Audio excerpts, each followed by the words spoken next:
Finally guys धुरंधर 2 देख ली मैंने the revenge and I am going to give very honest review. Let me tell you something very frankly from my point of view मुझे धुरंधर 1 बहुत ज़्यादा अच्छा लगा compare to धुरंधर 2। दोनों ही मैंने बहुत ध्यान से देखा और मुझे ऐसा लगा कि धुरंधर 1 और धुरंधर 2 में जो मेन यूएसपी है वो है उसकी म्यूज़िक। जो पुराने-पुराने गानों को रीमिक्स करके जो सिचुएशन को एकदम इंटेंस बनाया जाता है, I think that is something which is very fascinating। धुरंधर 2 में काफ़ी सारे डिफेक्ट्स मुझे लगे और काफ़ी सारी चीज़ें मुझे लगी जो सटल नहीं थी।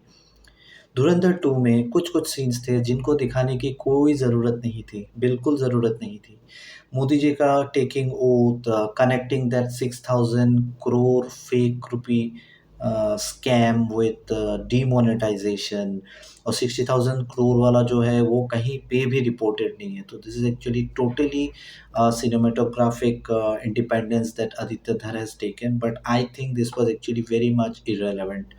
ऐसी चीज़ें आप जब दिखाओगे तो वो डायरेक्ट दिखेगा कि you are actually trying to you know be pro government and so on, right. But ये मूवी ऐसी है जहाँ पे कोई बैकअप की ज़रूरत है नहीं। If you are watching this movie in a with a lot of sense तो आपको लगेगा कि मूवी बहुत अच्छी है, लेकिन आप जब इन चीज़ों को डालते हो तो मूवी में थोड़ा-सा एडवर्टाइज़मेंट वाला फ़ील आता है, जो उसकी ऑथेंटिसिटी को कम कर देता है। तो ये चीज़ें नहीं दिखा के मूवी को मिनिमम आधा घंटा भी कम किया जा सकता था।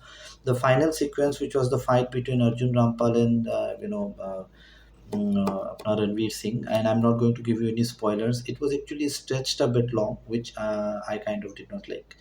So इन चीज़ों के अलावा बाकी the movie was good। Aditya धर has done a great role, great job। I don't know उन्होंने यमी गौतम को वो रोल क्यों दिया, that was actually totally insignificant। Maybe wife का डर और maybe yummy Gautam is his lucky charm, we don't know।